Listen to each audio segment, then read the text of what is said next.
What's up guys? I hope you are doing well. I am Veer, welcome to stellar family. तो कैसे हो दोस्तों? मैं आशा करता हूँ शानदार तरीके से आप लोग अपनी लाइफ को एंजॉय कर रहे हो, अपनी सेहत, फैमिली और पढ़ाई का ध्यान काफी अच्छे से रख रहे हो।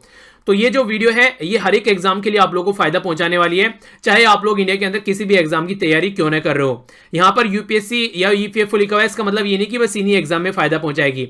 आप लोगों को ये स्टेट के जितने भी एग्जाम होते हैं उनके अंदर फायदा पहुंचाएगी, और किसी भी एग्जाम की आप लोग तैयारी कर रहे हैं ये एक अच्छा लेवल आप लोग का तैयार कर देगी, ताकि आप लोग उस एग्जाम में जाकर कंफर्टेबल फील करो। बस आप लोग एक छोटा सा काम करना है, जैसे ही स्क्रीन पर आप लोग क्वेश्चन दिखेगा, मेरे आंसर बताने से पहले एक बार खुद से उसको अटेम्प्ट कर देखिए। इससे ये होगा, अगर आप लोग उसको यहीं पर ही एक बार गलत कर लेंगे तो फिर एग्जाम में आप लोग उसको गलत नहीं करेंगे। सही होता है तो अच्छी बात है, गलत हो जाता है तो और भी अच्छी बात है। इसका मतलब ये होगा कि अब एग्जाम में आप लोग उसको याद रखोगे, क्योंकि गलती जो है नॉर्मली इंसान याद रख लेता है। तो इससे काफी अच्छा फायदा आप लोगों को देखने को मिलेगा।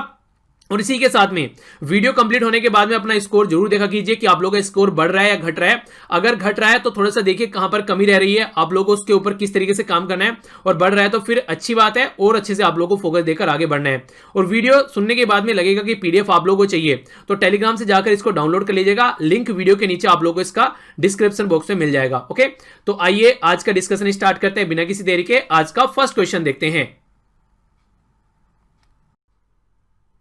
इस क्वेश्चन में यहां पर बात की गई है ट्रॉपिक ऑफ कैंसर के बारे में। तो ट्रॉपिक ऑफ कैंसर हमारी कंट्री में कौन से राज्य से होकर गुजरती है, ये आप लोगों को बताना है।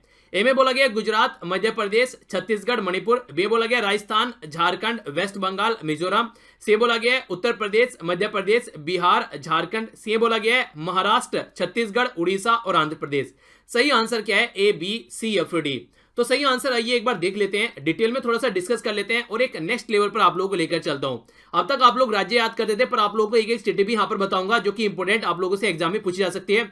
हो सकता है अब राज्य का नाम न देकर कई बार क्वेश्चन पूछे जा चुके हैं, अब आगे चलकर सिटीज के नाम देना आप लोगों को स्टार्ट कर दे। तो पहले बात करते हैं ट्रॉपिक ऑफ कैंसर। तो देखिए जैसे आप लोग इसको देखते हैं, ये हमारी पृथ्वी होगी, तो जो ऊपर वाली जो लाइन होती है इसको ट्रॉपिक ऑफ कैंसर, और नीचे वाली को ट्रॉपिक ऑफ कैप्रिकॉर्न, और यहां पर होती है इक्वेटर। कैप्रिकॉर्न यहां पर जो कैप्रीज होती है नॉर्मली उसके बेस पर याद रखते हैं, और tropic of cancer heart cancer. तो किस तरीके से आप लोग इसको याद रखना चाहिए, याद रख सकते हैं। बीच में हो गया इक्वेटर, तो इस लाइन की हम लोग बात कर रहे हैं। तो हमारी कंट्री में कौन से राज्य से होकर गुजरती है? गुजरात पहला, राजस्थान दूसरा, तीसरा हो गया मध्य प्रदेश, चौथा हो गया छत्तीसगढ़, पांचवा हो गया झारखंड, छठा हो गया वेस्ट बंगाल, सातवां हो गया त्रिपुरा और आठवां हो गया मिजोरम। तो टोटल मिलाकर 8 राज्य से हमारी कंट्री में ये होकर गुजरती है। 8 राज्य। आप लोगों से क्वेश्चन, एक अलग क्वेश्चन ये भी पूछा गया है कई बार एग्जाम में कि नॉर्थ ईस्ट के कौन से 2 राज्य हैं जिससे ये होकर गुजरता है ट्रॉपिक ऑफ कैंसर। तो ये है, एक है त्रिपुरा और दूसरा है मिजोरम। तो ये भी एक फैक्ट है जो आप लोग याद रख सकते हैं, ठीक है। तो यहां पर इसके बारे में हल्का सा आइडिया रखिएगा। हमारी कंट्री को ये लगभग 50% पार्ट में डिवाइड करती है, नॉर्थ इंडिया और साउथ इंडिया। तो इस तरीके से इसके बारे में आइडिया रख सकते हैं। बाकी यहां पर ये, इसके अलावा आप लोगों से अगर सिटी के बारे में बात की जाए तो ये याद रखिएगा, गुजरात के अंदर जो मेन सिटी यहां पर, इसका नाम याद रखिएगा, ये है जसदन। दूसरा राजस्थान के अंदर ये है कलिंजर। मध्य प्रदेश के अंदर यहां पर यह है सहजपुर। छत्तीसगढ़ के अंदर यहां पर यह है सोनहट। ये झारखंड के अंदर है यहां पर लोहारदगा, और वेस्ट बंगाल के अंदर है कृष्णनगर। त्रिपुरा के अंदर है उदयपुर। मिजोरम के अंदर है यहां पर ये चंफाई, ठीक है। तो ये अलग अलग रीजन है जिनका नाम आप लोग याद रख सकते हैं। कंफ्यूजन में आप लोग यहां पर आ सकते हैं उदयपुर को लेकर, जो कि राजस्थान में है। तो ये पहले इसका नाम रंगामती था, अब यहां पर इसका नाम उदयपुर किया गया है। तो ये त्रिपुरा के अंदर भी है। तो एक उदयपुर राजस्थान के अंदर है, एक उदयपुर त्रिपुरा के अंदर है। तो उदयपुर जो त्रिपुरा के अंदर है वो वाला यहां पर देखने को मिलेगा। तो एक ही क्वेश्चन में से 4-5 क्वेश्चन आप लोग के बनाए जा सकते हैं यहां पर, ठीक है। बोल चलेंगे वेस्टर्न इंडिया का बेसिकली कौन से राज्य यहां पर देखने को मिलते हैं, ये नॉर्थ ईस्टर्न रीजन में कौन सा राज्य आते हैं, ठीक है। तो ऐसे भी आप लोगों से क्वेश्चन बन सकता है। टोटल मिलाकर हमारी कंट्री में 28 राज्य में से कितने राज्य में होकर गुजरती है? 8 राज्य में होकर ये गुजरती है ट्रॉपिक ऑफ कैंसर। आगे चलते हैं। आंसर यहां पर इसका बी हो गया, ठीक है। तो यहां पर यह है आंसर इसका बी, राजस्थान, झारखंड, वेस्ट बंगाल और मिजोरम। नेक्स्ट क्वेश्चन है आप लोगों के सामने यहां पर, ये कई बार न्यूज में रहते हैं ये स्त्री जानवर, तो इनके बारे में क्वेश्चन आप लोगों से बन सकता है। बोला जा रहा है कि कौन सा जो पोलर हैबिटेट है, यानी कि जो पोलर वाले रीजन में रहता है। पोलर का मतलब है, तो इसका मतलब क्या बोलता हूं, ये होगी हमारी कंट्री ऊपर नॉर्थ पोल और यहां पर हो गया साउथ पोल। तो अगर पोलर रीजन की मतलब की जा रही है तो इस पर्टिकुलर रीजन की बात की जा रही है, तो कंफ्यूज आप लोगों को नहीं होना है। यहां पे भी आप लोग देखते हैं पोलर रीजन का मतलब, जैसे यहां पर आर्टिक सी बोला जाएगा और यहां पर नीचे आएंगे तो अंटार्कटिका आप लोग को बोला जाएगा। तो ये बेसिकली पोलर रीजन है, ठीक है। तो इन दोनों रीजन की बात यहां पर की जाती है नॉर्मली। तो यहां पर पोलर हैबिटेट यानी कि जो पोलर में जो निवास एरिया है वहां पर, तो कौन सा इसमें से जो बेस्ट स्विमर यानी कि स्विम कर सकता है काफी लंबे समय तक ओशन के अंदर, वो कौन सा है? पहले बोला गया पोलर बियर ये है। दूसरा बोला गया पेंगुइन्स। तो पेंगुइन आप लोगों को ये देखने को मिलेगी। चौथा बोला गया यहाँ पर यह है वॉलरस, ठीक है, तो यह है वॉलरस। तो कौन सा आंसर सही है? ए में बोला गया 1 ओनली, बी बोला गया 1 2 3, सी बोला गया 2 3, डी बोला गया 1 3। कौन सा आंसर सही है? A B C F D. सही आंसर है यहाँ पर इसका सी, यानी कि 2 और 3, यानी कि ये दोनों तो यहां पर तैर सकते हैं, पर लेकिन नॉर्मली ये तैर नहीं सकता। आखिर क्यों न्यूज में रहता है? ये न्यूज में इसलिए रहता है क्योंकि आप लोगों को पता है जिस तरीके से जो टेम्परेचर बढ़ रहा है, और टेम्परेचर बढ़ने की वजह से जो ओशन में जो पानी बढ़ रहा है और जो ग्लेशियर है, इनके बर्फ जो है वो पिघल रहे हैं, उसकी वजह से जो यहाँ पर ये पोलर रीजन में रहने वाले जो भी ये जीव जंतु हैं, इनकी जो जीवन है वो खतरे में पड़ रहा है। तो यहाँ पर जो तैरता है वो तो फिर भी एक बार को बच जाएगा, पर लेकिन जो तैर नहीं पाते हैं उनका जीवन काफी लार्ज स्केल पर खतरे में आज के डेट में देखने को मिल रहा है, ठीक है। तो जो आईपीसीसी की रिपोर्ट है, जिसको आप लोग, ये जो रिपोर्ट है अभी रिसेंटली कई बार ये न्यूज में भी रह चुकी है, इंटर गवर्नमेंटल पैनल और क्लाइमेट चेंज के नाम से जिसको जानते हैं, तो इसके बारे में कुछ बातें आप लोग समझ लीजिए। ये रिपोर्ट जो है, ये एक तरीके से जो बॉडी है ये यूनाइटेड नेशन के अंडर होती है और एक रिपोर्ट प्रस्तुत करती है ऑल ओवर वर्ल्ड से। ये देखते हैं कि क्लाइमेट के ऊपर क्या इंपैक्ट पड़ रहा है, क्या क्या रिस्क है और क्या क्या पॉसिबल इसके सॉल्यूशन हो सकते हैं। फॉर्मेशन इसका किया गया था 1988 में और लगभग 31 साल पूरे हो चुके हैं। जेनेवा स्विट्जरलैंड के अंदर इसका हेडक्वार्टर आप लोगों को देखने को मिलेगा। हुई शोंग ली आज के डेट में इसके हेड है और पेरेंट ऑर्गेनाइजेशन है इसकी वर्ल्ड मीटरोलॉजिकल ऑर्गेनाइजेशन, जो कि यूनाइटेड नेशन के अंडर में आती है। तो ये इसके बारे में फैक्ट भी आप लोगों से पूछे जा सकते हैं, तो अलग से क्वेश्चन आप लोगों का इससे रिलेटेड यहां पर बन जाएगा। तो आंसर सी हो गया। आगे चलता हूं, ये हिस्ट्री का क्वेश्चन है। यहां पर बात की जा रही है सब्सिडरी अलायंस के बारे में, तो इसके बारे में कौन सी स्टेटमेंट करेक्ट है ये बताना है। यहां पर बोला गया यहां पर not allowed to have a there independent army force, यानी कि जो रूलर थे इंडियन रूलर, उनको इंडिपेंडेंट आर्म फोर्स रखना अलाउ नहीं था, ये है इसके बारे में। दूसरा बोला गया यहां पर ये प्रोटेक्ट करते थे जो ब्रिटिश रिप्रेजेंटेटिव होते हैं प्रिंसिपली स्टेट के लिए, इसलिए यहां पर सब्सिडरी अलायंस थी। तीसरा बोला गया अगर यहां पर जो टर्म एंड कंडीशन थी वो यहां पर फेल हो जाते थे तो यहां पर उसका पिनल, यानी कि एक तरीके से पिनलाइज किया जाता था, इनके वो एक तरीके से दंडित किया जाता था, जैसे नवाब ऑफ अवध और इसी के साथ में प्रिंसिपल स्टेट हैदराबाद। तो सही आंसर क्या है यहां पर? A B C F D. A में बोला गया 1 और 2, बी में बोला गया 1 2 3, सी बोला गया 1 3, डी बोला गया 2 ओनली। सही आंसर क्या है? तो सही आंसर यहां पर इसका सी, यानी कि फर्स्ट और थर्ड स्टेटमेंट सही है, पर लेकिन सेकंड स्टेटमेंट गलत है। सब्सिडरी अलायंस का मतलब क्या था? सब्सिडरी अलायंस का मतलब यह था कि अंग्रेज जो थे वो हमारी कंट्री में जो राजा रजवाड़े थे उनको बोलते थे कि आप हमको पे करो और हम आप लोगों की सुरक्षा करेंगे, यानी कि आप लोगों को अपनी आर्मी रखने की कोई जरूरत नहीं है, हमारी आर्मी आप लोगों को सुरक्षा प्रदान करेगी, बस उसके लिए आप लोगों को पेमेंट करना है। और अगर पेमेंट करने से आप लोग चूके तो आप लोगों का जो एरिया है वो एरिया हड़प लिया जाएगा। बेसिकली ऐसा फंडा यहां पर रहता था। ये इसका फंडा क्यों था? ये फंडा इसलिए था ताकि जो राजा रजवाड़े हैं वो कभी भी अपनी खुद की आर्मी ना बना सके, और खुद की आर्मी नहीं रहेगी तो क्या रहेगा? वो खुद की आर्मी नहीं रहेगी तो एक तरीके से डरेंगे, हमेशा इनके कंट्रोल में रहेंगे, क्योंकि जो पुलिस यानी कि जो मेन पावर है वो किसके अंडर में रहेगी? वो अंग्रेजों के हाथ में रहेगी। एक और इंपॉर्टेंट क्वेश्चन जो कई बार पूछा गया कि सब्सिडरी जो अलायंस है इंडिया में वो किसके द्वारा स्टार्ट की गई?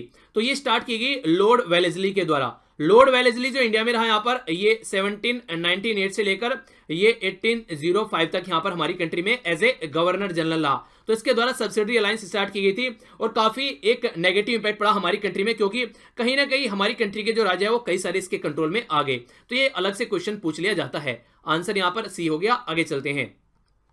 इस क्वेश्चन में यहां पर बात की जा रही है कौन सा कंट्री या फिर रीजन जो कोस्टल रीजन नहीं रखता है मेडिटेरेनियन सी के साथ में, वो कौन सा है, ये आप लोगों को बताना है।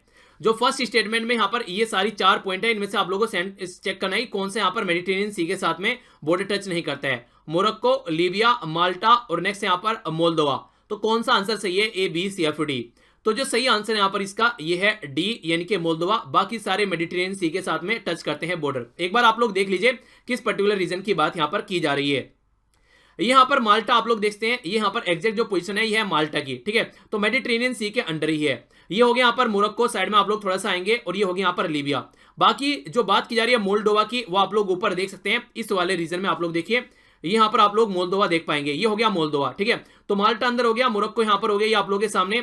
नीचे आएंगे थोड़ा सा, लीबिया हो गया यहां पर मेडिटेरेनियन सी में, और मैंने आप लोगों को अभी दिखाया, क्या दिखाया था यहां पर? माल्टा। माल्टा ये रेड प्लेस है जो कि अंदर ही है मेडिटेरेनियन सी के। पर लेकिन जब आप लोग बात करते हैं यहां पर मोल्दोवा की, तो ब्लैक सी के साथ में कनेक्ट है, ना कि मेडिटेरेनियन सी के। आप लोग यहां पर देखते हैं, यह है मोल्दोवा, ठीक है। तो ये ब्लैक सी के साथ में यहां पर कनेक्ट है। तो इस तरीके से अलग अलग भी क्वेश्चन आप लोगों से पूछे जा सकते हैं कि इनकी लोकेशन क्या है। तो सबकी लोकेशन मैंने आप लोगों से एक साथ दिखा दी, तो आप लोगों से इसके बारे में क्वेश्चन बने तो आइडिया रख सकते हैं। आंसर डी हो गया। आगे चलता हूं। इस क्वेश्चन में यहाँ पर बात की जा रही है यूएन कन्वेंशन अगेंस्ट टॉर्चर, यानी कि जो टॉर्चर किया जाता है यहाँ पर कई बार पुलिस पकड़कर ले जाती है और वहां पर जो क्रिमिनल रहते हैं उनको टॉर्चर किया जाता है, मारा जाता है, थर्ड डिग्री यूज की जाती है। तो उसके बारे में कौन सी स्टेटमेंट करेक्ट है? पाकिस्तान के द्वारा इसको कभी भी रेक्टिफाई नहीं किया गया इस कन्वेंशन को, पहली स्टेटमेंट। दूसरी स्टेटमेंट बोला गया कि इंडिया और चाइना बोथ इसको रेक्टिफाई कर चुके हैं कन्वेंशन को। तो कौन सी स्टेटमेंट यहाँ पर करेक्ट है? ए में बोला गया वन ओनली, बी बोला गया टू ओनली, सी बोला गया बोथ 1 and 2, डी बोला गया नन ऑफ द अबव। सही आंसर क्या है? ए, बी, सी या फिर डी। तो जो आंसर है यहां पर इसका ये है डी, यानी कि कोई सा भी आंसर यहां पर सही नहीं है। पाकिस्तान के द्वारा इसको रेक्टिफाई किया जा चुका है 161 कंट्री के साथ में, यानी कि ये जो अडेप्ट किया गया था यहां पर यूएन जनरल असेंबली के द्वारा 1984 में इसको अडेप्ट किया गया था। 1984 में जब इसको अडेप्ट किया गया तो यहां पर ये जो प्रिवेंशन, जो टॉर्चर है यहां पर खासकर जो क्रूएल इन ह्यूमन एक्टिविटी की जाती है, जो एक तरीके से इंसानों को इंसान नहीं समझा जाता है, टोटल मिलाकर 161 कंट्री के द्वारा इसको इंक्लूडिंग पाकिस्तान, चाइना और अफगानिस्तान इसको रेक्टिफाई किया जा चुका है। इंडिया के द्वारा इसको साइन तो किया गया है पर इंडिया के द्वारा अब तक इसको रेक्टिफाई नहीं किया गया है। रेक्टिफाई का मतलब होता है, साइन करना तो होता है ऑफिशियल गए और साइन कर आ गए। रेक्टिफाई का मतलब होता है एक तरीके से कि हमारी जो पार्लियामेंट है उसमें से इसको पास कराना है। रेक्टिफाई नहीं, बेसिकली इसको रेक्टिफाइड बोलते हैं, RATIFIED, ठीक है। तो रेक्टिफाइड होते हैं, तो ये इसको बेसिकली पार्लियामेंट के थ्रू इसको पास कराना होता है कि हाँ ऐसा कुछ हम लोग करने जा रहे हैं, ठीक है। तो इसके चलते आप लोग याद रखिएगा, इसके चलते जो हमारी कंट्री में क्रिमिनल प्रोसीजर जो कोड है जिसको CRPC आप लोग बोलते हैं 1973 का, तो उसके अंदर यहां पर चेंज करना पड़ेगा। इसी के चलते इंडियन एविडेंस एक्ट 1872 उसमें भी यहां पर कुछ चेंज करना पड़ेगा, जिसके बेस पर यहां पर चीजें ये रहेंगी कि फिर ह्यूमन एक्टिविटी यहां पर इंप्लीमेंट नहीं करनी है। हमारी कंट्री में लॉ कमीशन ऑफ इंडिया के द्वारा कई बार इसकी रिकमेंडेशन दी जा चुकी है कि हम लोगों को इसको चेंज कर देना चाहिए, पर लेकिन अब तक चेंज नहीं किया गया है। जैसे मालविया टाइप के जो लोग यूके में बैठे हैं, अलग अलग कंट्री में हमारे ऐसे जो लोग हैं, वो यूके उनको ट्रांसफर नहीं करता है कि हाँ हमारी कंट्री में ऐसी उल्टी सीधी हरकतें ज्यादा होती हैं, जिसके बेस पर यह मानता है कि इन ह्यूमन एक्टिविटी हमारी कंट्री में ज्यादा होती है। तो आंसर यहां पर डी हो गया।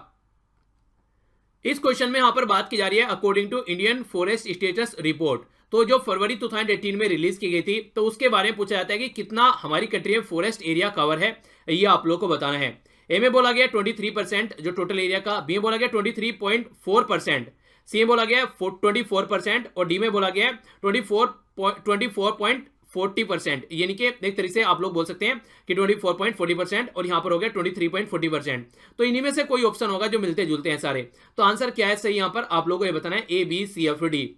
तो जो सही आंसर यहां पर ये है इसका डी, यानी कि 24.39% जो टोटल ज्योग्राफिकल एरिया है उसका हमारी कंट्री में जो फॉरेस्ट एरिया है वो 24.39% है। अगर स्क्वायर किलोमीटर में आप लोग इसको काउंट करेंगे तो 82088 ये स्क्वायर किलोमीटर में आप लोग को ये एरिया देखने को मिलेगा।